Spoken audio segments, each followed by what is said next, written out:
Yang pertama kita berdoa sungguh-sungguh supaya kondisi ini tetap seperti ini.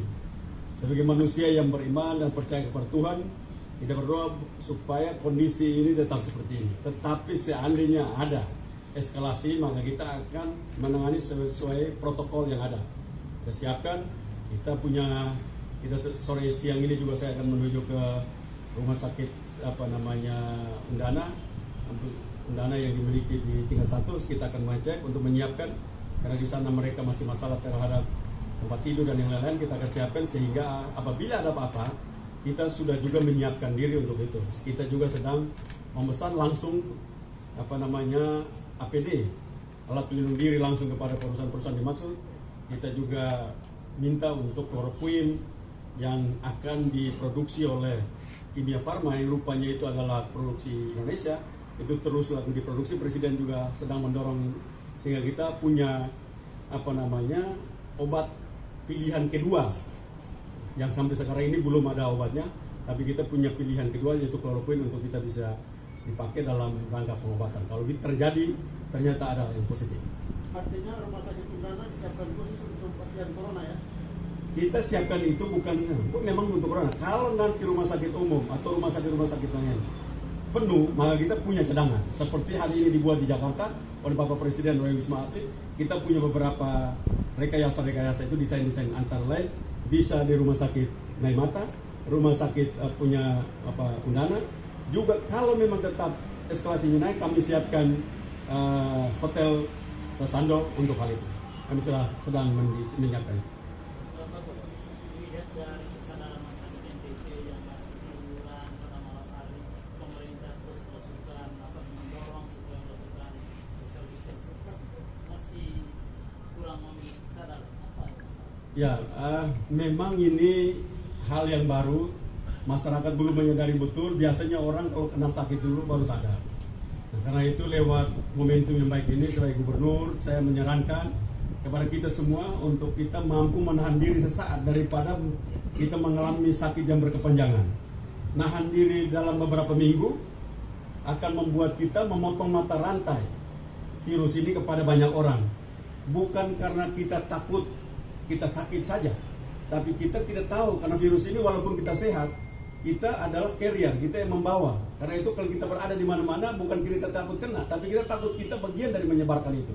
Karena itu saya minta kepada semua kita, khususnya di kota-kota besar, Kota Kupang dan lain-lain, untuk segera mungkin ada kesadaran secara kolektif untuk menahan diri, tinggal di rumah, belajar di rumah, bekerja di rumah, dan berdoa di rumah. Itu langkah-langkah yang disampaikan oleh Bapak Presiden, himbauan-himbauan seperti ini. Apabila kita lakukan dalam 2-3 minggu ke depan, terus-menerus secara baik, maka kita mampu memotong mata rantai penyebaran virus ini dan kita akan selamat. Bapak bisa minta himbauan secara resmi Bapak untuk masyarakat? Ya tadi udah resmi itu menjadi resmi. Bapak, bagaimana antisipasi terhadap TKI yang katanya setelah Malaysia lockdown mereka kembali? Ya, pasti kalau begitu mereka balik, kita sudah siapkan antara lain Sasando dan lain-lain tadi itu kita siapkan untuk kita akan isolasi mereka selama 14 hari.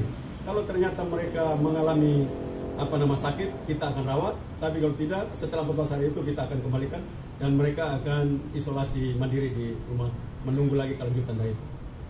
Pak, ini yang tadi disebutkan bahwa ada bantuan apakah juga untuk tenaga medis untuk di rumah sakit ini, Pak? Ya pastilah, masa itu APD buat tenaga medis, tidak untuk kalian ya. Udah pasti itu, karena itu kan yang melayani itu tenaga medisnya supaya dia tidak terkena seperti dokter-dokter yang lain. Jadi APD yang dimaksud alat pelindung diri itu pada para medis, bukan kita. Jadi kita tidak buat apa pakai itu, kita mau bikin apa pakai itu, buat para medis ya.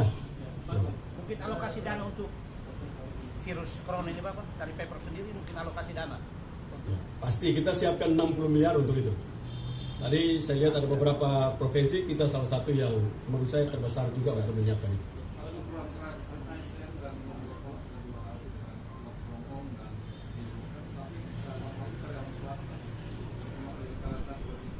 Instruksi gubernur untuk itu sudah disampaikan dan saya menghimbau untuk mereka juga mulai berhitung betul. Tentunya berhitung juga aspek ekonominya. Kalau bisa dikerjakan dibawa ke rumah. Kalau tidak bisa harus bekerja, mereka harus atur physical distancingnya, jarak antara satu dan yang lain. Itu akan diatur. Tidak apa-apa.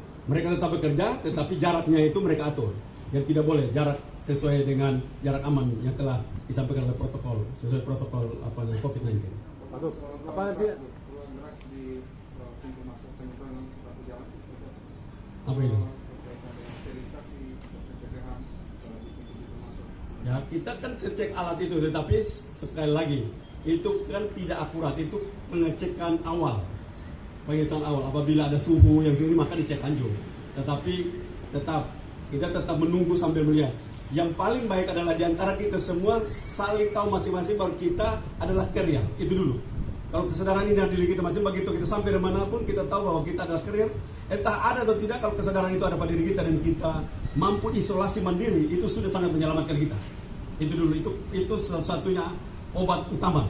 Langkah yang menyelamatkan kita adalah kita sadar untuk mengisolasi diri kita sendiri.